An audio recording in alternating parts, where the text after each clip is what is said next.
In today's video, we are going to take a look at the 2.5 gigahertz auction, and we're going to just try to dispel a lot of myths, try to get some clarity on what this auction is for, which format it's going to be utilizing, what that means for carriers and consumers, how much money or demand is going to be involved, who gets what in all likelihood, and when it's going to finish. So we're going to try to address all that, and we're going to use Linda Hardesty's article as a guide.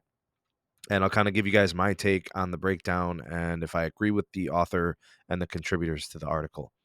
All right, so the upcoming Spectrum Auction 108, which is going to take place July 29th, if my memory serves me correctly. Okay, there it is in the article.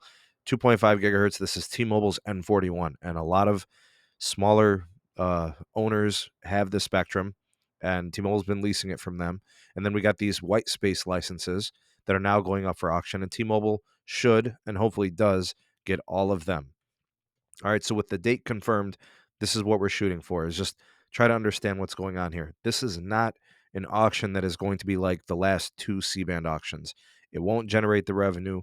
It won't have the amount of competition within it itself, and it's not for, it's just a different utilization, right? This is for covering up small gaps in coverage as opposed to having national coverage licenses here. So, in terms of how much money is going to be spent, that's to be determined. We're not really sure, but here's what we do know is that there's going to be 8,000 licenses, and it's probably going to take a long time.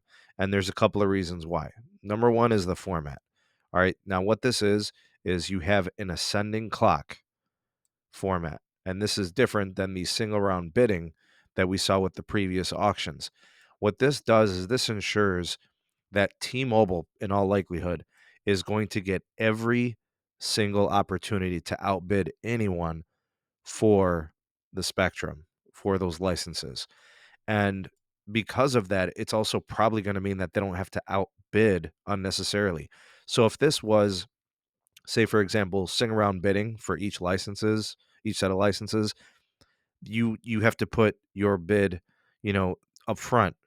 And if somebody outbids you without you knowing, so you lose, right? The winning bidder takes the license.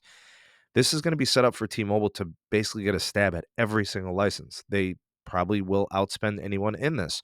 And because of that format and because of the way it's set up, in all likelihood Verizon's not getting involved. So T-Mobile won't have to compete with them. And because of AT&T not knowing how much these licenses generate for the leases, that T-Mobile didn't have to disclose it, that's probably going to mean that AT&T is not going to get involved. In all likelihood, they probably won't. So what's the point? They're not going to put up gear. It's making it more complicated for tower setups and such. So who gets involved? I think you're counting out Verizon. I don't think they need to be there, and they didn't even get involved in the last C-band auction. They did all their bidding in the first one. They skipped the second one entirely. I don't think they get involved here. And I think AT&T probably passes on it too. All right, so but based on the format, it's probably in T-Mobile's court right now, right? The ball's in their court. And I think they're going to get everything, and I think this is going to save them a lot of money.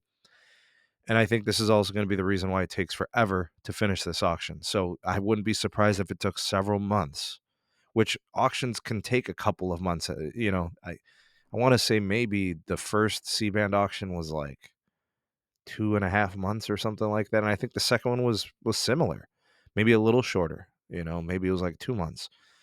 But I got T-Mobile taking everything. I got them saving money in the process because of the format and just everything on their side. Maybe some smaller wireless internet service providers get involved. Maybe like this article is suggesting. I just think T-Mobile's going to clean up shop. I think they're taking everything. What do you guys think? Your predictions, welcome down below. Excuse me. You guys are the voice of the people, the SMT Nation. Let your voice be heard. I'm interested to see what you guys predict as the outcome and how you guys see it. Please do like, share, and subscribe for more, and turn on the bell notifications to never miss an upload. Links in the description for my Twitter handle, my email, and my Patreon page. Thanks for supporting. We'll see you on the next one. Have a good one. Peace.